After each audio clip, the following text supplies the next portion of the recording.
네, 여러분 반갑습니다. 우리 상법 3차 수업을 시작해 보도록 하겠습니다.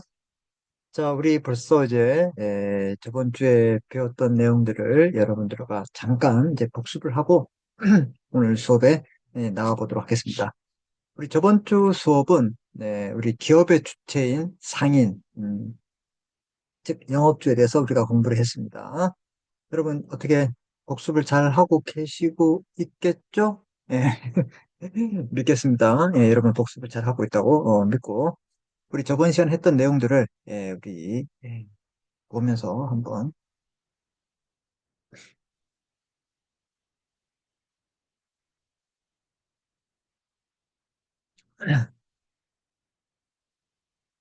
네, 그렇게 보면서 여러분 보겠습니다.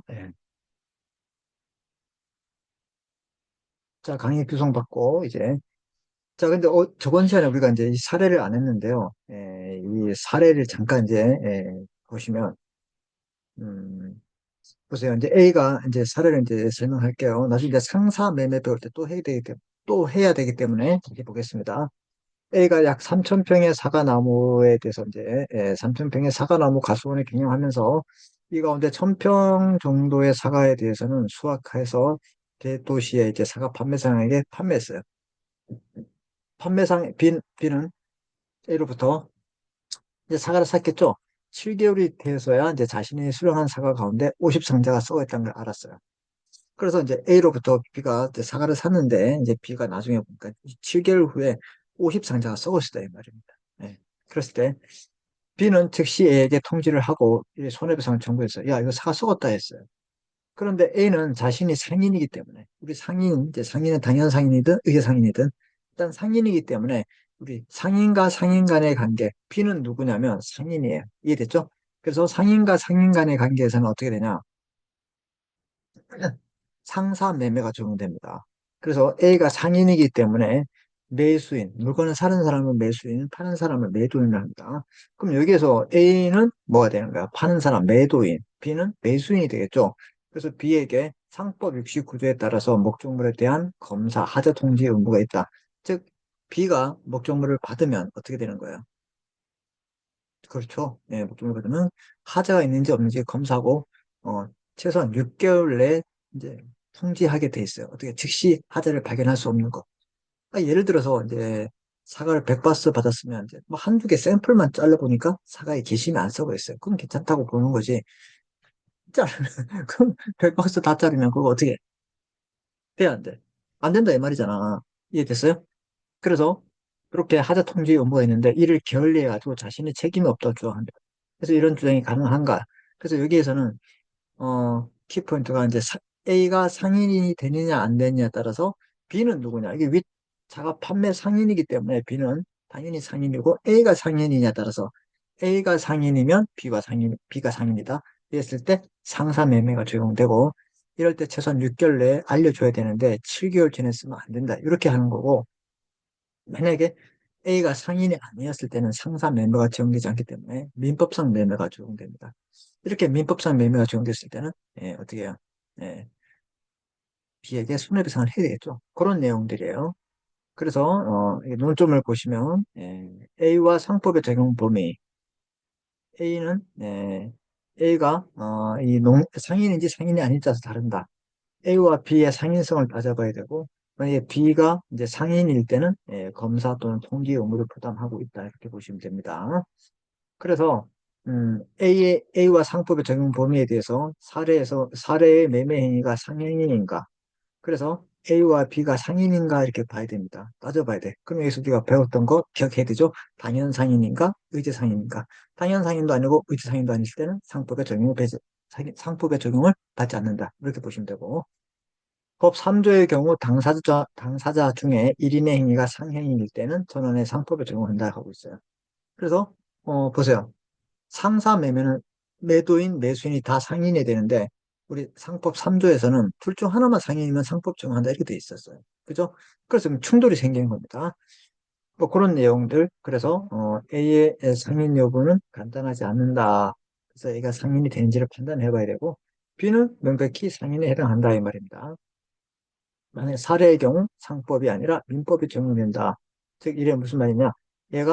A가 상인이 아닐 때는 일반인과 상인이기 때문에 상사 매매가 적용되지 않고 일반적 민법의 매매가 적용된다. 이런 뜻입니다. 그래서 여기서 우리가 이제 키 포인트를 알아야 될 게 상인이 되느냐 안 되느냐 이걸 따지는 거고 나머지 검사 하자 통지 의무는 우리 나중에 어디서 배우냐 상사 매매에서 배웁니다.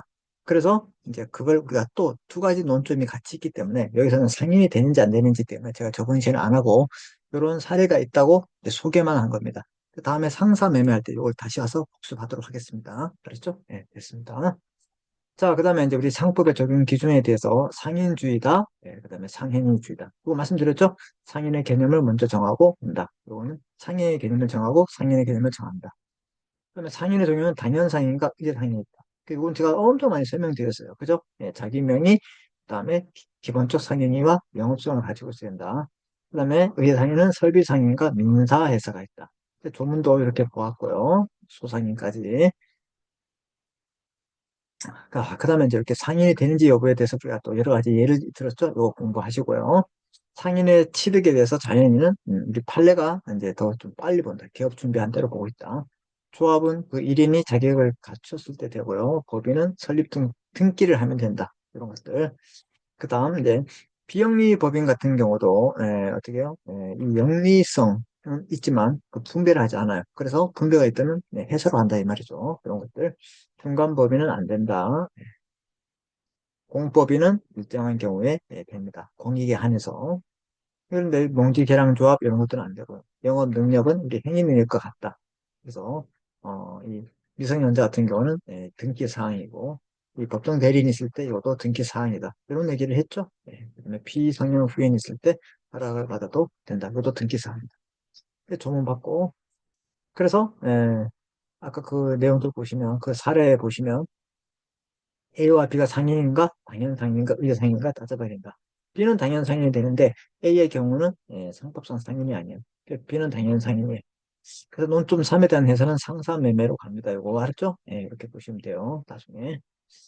그래서 사례에서 A와 B의 매매 계약은 상법은 적용되기는 하나 69조에 따라서 검사, 통, 검사 통지 의무가 발생하는 상사매매는 아니다 이 말입니다. 이거는 이제 상사매매와 연결하면 나중에 됩니다. 이렇게 보시고, 자, 오늘은 두 번째, 이 상인들을 도와주는 사람을 우리는 기업 경영의 보조자, 상업 사용인입니다. 이 상업 사용인 중에서 가장 중요한 사람이 바로 지배인이 되겠습니다. 그래서 상인을 보조하는 자, 상업 사용인이라는데 누가 있냐면 지배인이 있고 포사 줄여서 부분적 포괄 대리권을 가진 상업 사용인, 물판사, 물건 판매 점포 사용인입니다. 그런 사람들은 상인이 아니에요. 이 사람들은 상업 사용인으로서 상인을 보조해주는 사람입니다. 알았죠? 얘들은 상인이 아니야. 그래서 은행을 봤을 때 은행도 상인이고 백화점도 상인이죠. 그럼 지점장이 지배인이 되겠지. 과장, 대리, 점원. 본부장, 부장, 점원, 뭐 이런 사람들. 알았죠? 이렇게 그 부류에 따라서 나눌 수 있다. 이해됐습니까? 예. 이런 사람들을 뭘 한다? 상업 사용인이라 한다. 자, 그래서 사례가 나오는데요. 사례 보시면 이건 이제 지배권이랍니다. 지배권. 지배인의 대리권. 지배인이 그 상인을 대신해서 권리를 행사할 수 있는 지배인의 대리권입니다. 또 사례를 잠깐 보시면 여러분, 이렇게 돼 있어요. 갑, 말, 금고는 비에게 대출을 해주면서 은행의 교대 지점장인 A가 배수한 융통어음의 담보 의무로 취득했다. 자, 보세요. 갑이 B에게 대출을 해주면서 은행의, 보세요. 은행의 교대 지점장인, 이제 이거 보세요. 음, 을이란 은행의 이제 교대 지점이 있겠죠. 지점장. 그러니까 이 사람이 뭐예요? 이제 지배인으로 봤을 때, 예, 배에서 융통어음을 담보의 의미로 취득했다 이 말입니다. 그래서 그 후 B가 이제 자금 능력이 악화도 이제 부도가 났습니다. 그럼 이 사람은 이 사람이 아니고, 이제 이 갑이라는 마을 금고는 배사를 한 A가 은행의 지배인이기 때문에 은행의 영업주로 이 엄에 대해서 책임을 부담해야 한다면서 상한을 청구했다. 자, 이게 어떤 상황이냐면 이런 거예요, 여러분. 자, 먼저 갑이 이제 B에게 대출을 해주었죠. 예, 대출을 해주면서 돈을 이제 함부로 빌려주지 않을 거 아니에요. 그럼 어떻게 되는 거야?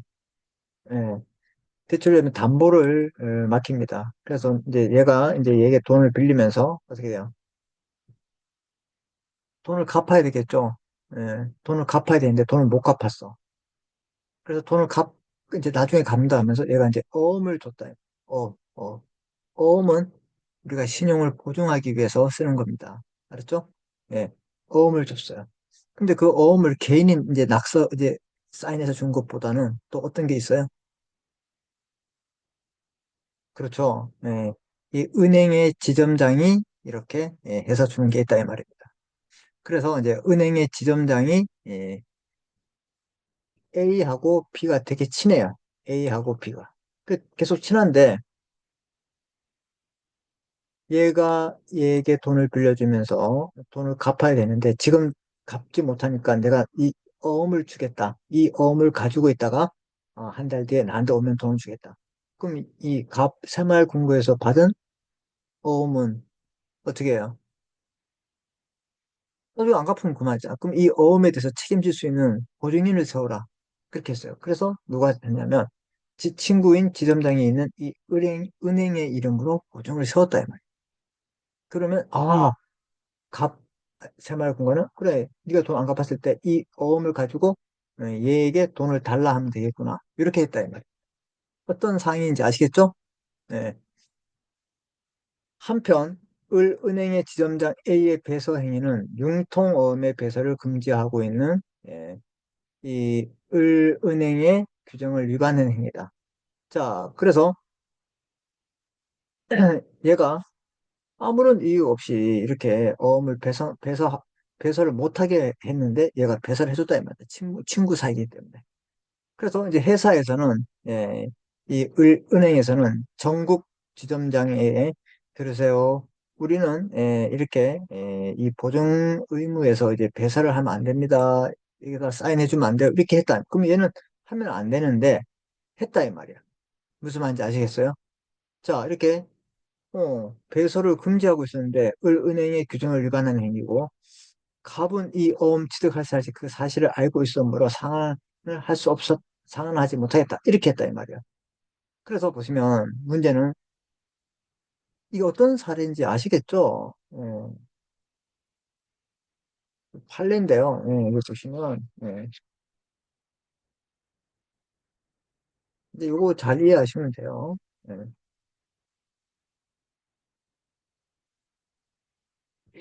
이게 있네. 자 보세요. 다 설명돼 있네. 자 보세요. 갑 새마을 금고가 첫 번째 대출을 해줘요. 누구에게? B에게. 그래서 두 번째는 이제 이게 첫 번째, 이제 두 번째 B는 어음 교부를 합니다. 어, 얘게. 그래서 얘가 예를 들어서 이제 10억을 이제 빌렸다. 이렇게 할까요? 예.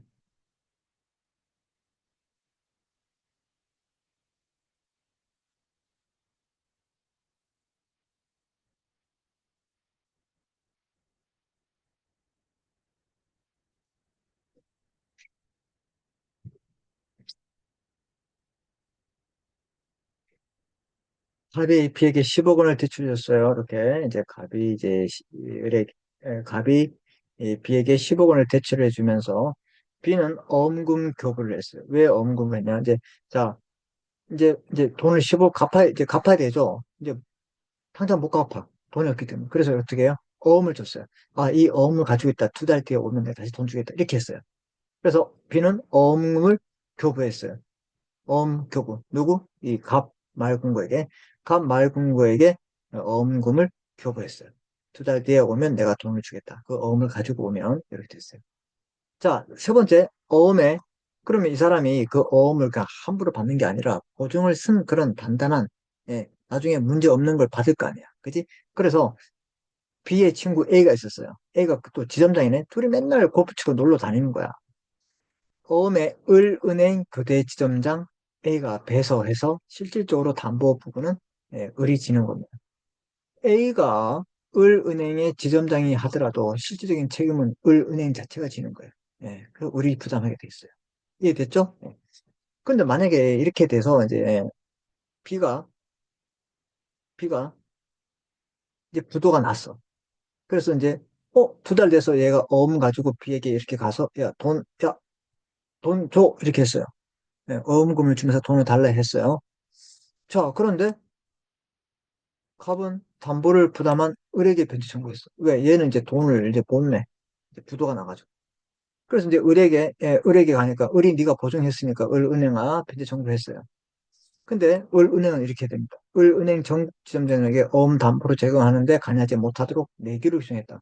담보 제공 못해요. 그래서 이건 뭐냐면 이제 이 지배권을 제한한 거야. 지배인의 지배권, 지점장의 지배권을 제한한 거야. 못하게 해서.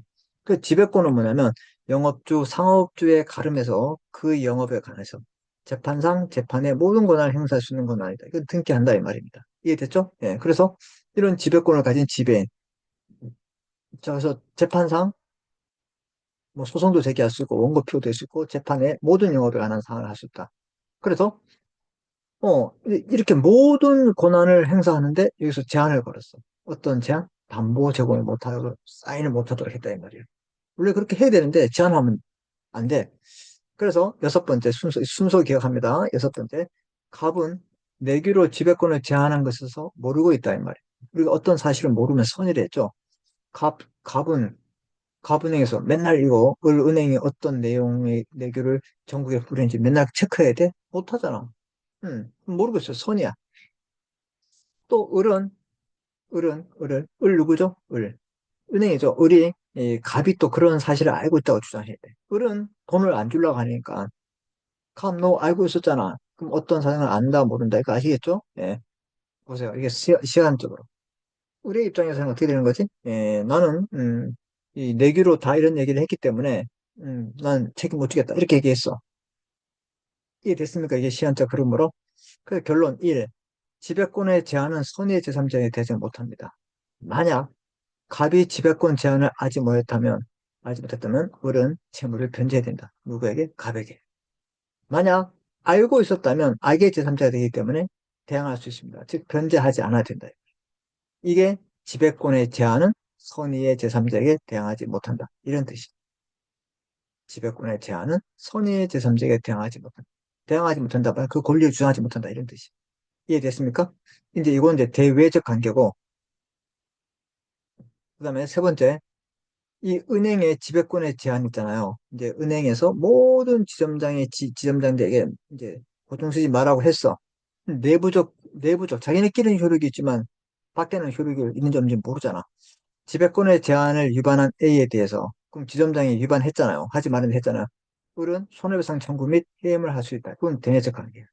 무슨 말인지 알겠죠? 음, 그럼 보세요. 지점장, 본부장 명칭만으로 지배인일까? 그럼 지점장, 본부장 집 지배인일까? 아니다 이 말입니다. 지배인이 되는지 여부는 지배인의 대리권의 존부에 따라서 결정됩니다. 즉 지점장 또는 본부장이라는 용어를 사용하지 않더라도 또는 사용하더라도 그 사람이 상인, 영업주로서의 지배인으로 선임 등기가 되어 있으면 무슨 말인지 알겠죠?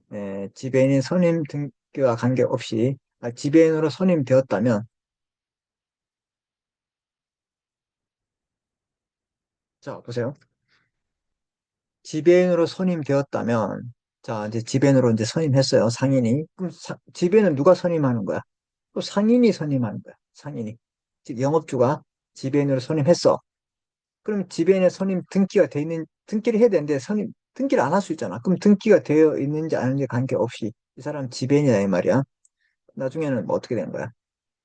대항 요건이겠지. 상법상 지배인이 됩니다. 알았죠? 등기와 선임만 되면 되고, 그럼 등기는 뭐야? 대항 요건이다 이 말이죠.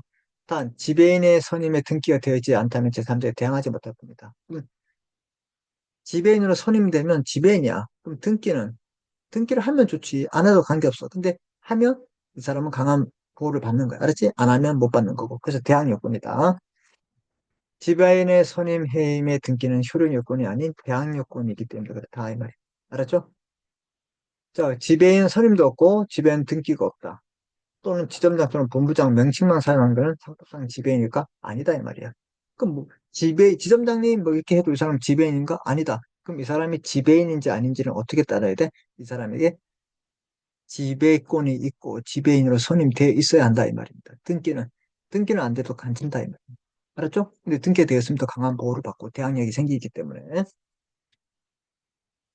자, 그래서 이 사례를 아시겠죠? 어떤 거지? 요 순서, 요렇게. 무슨 말 이해됐죠? 네, 이게 되게 중요한 겁니다, 지금, 이게. 그래서, 10억 대출하고, 갑이 돈 빌려주고, 예, 비는 어음금 교부를 받아야죠. 그죠? 그럼 이렇게 빌려주고, 그 다음에, 이 어음을 받을 때 그냥 받으면 되겠어요? 안 되죠? 예, 그 다음에, 은행의 지점장이, 어떻게 해요? 책임진다는 배수한 것을 받아야 된다, 이 말입니다. 이해됐죠? 그 다음에 이제 부도 능력. 그 부도가 났을 때는 은에게 돈 달라줘. 그럼 을은 이렇게 얘기하죠. 야, 갑, 너 이거 내가 제안한 거 알았을 거 아니야. 그럼 을은 난 몰랐다. 이렇게 싸울 수밖에 없다, 이 말이야. 알았죠? 예, 그런 사실관계. 그리고 지점장, 본부장 명칭만으로 지배이니까 아니다, 이 말입니다. 왜? 이 지배권의 지배인으로 선임돼야 되고, 등기 여부는 문제되지 않고, 이해됐습니까? 네.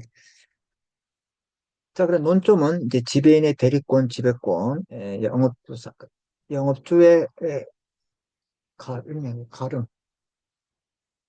가름하여, 대신하여, 가름이라면 대신이죠. 영업주의 가름 대신해서 영업상 또는 뭐예요? 그 영업에 대해서 재판상 재판의 모든 권한을 행사할 수 있는 대리권을 가진 사람을 지배인이라고 하고 이걸 지배권이라 합니다. 알았죠? 그럼 이 지배권을 제한할 수 있냐? 제한했잖아. 그럼 은행의 지점장이란 말은 대출해주고 그다음에 보증해주고 이거 기본 업무입니다. 지배권에 속해요. 근데 그 못하겠다. 그럼 지배권에 대해서 제한을 가했다 이런 뜻이야. 이해됐지? 이런 지배권에 제한이 있는 경우 보호되는 제3자에 보면은 선의 또는 악이다 이 말이야. 그래서 선의의 제3자는 보호되고 악의 제3자는 보호되지 않는다. 선의는 어떤 사정을 알고 있거나 악의는 어떤 사정을 모르고 있다. 이해됐죠? 예.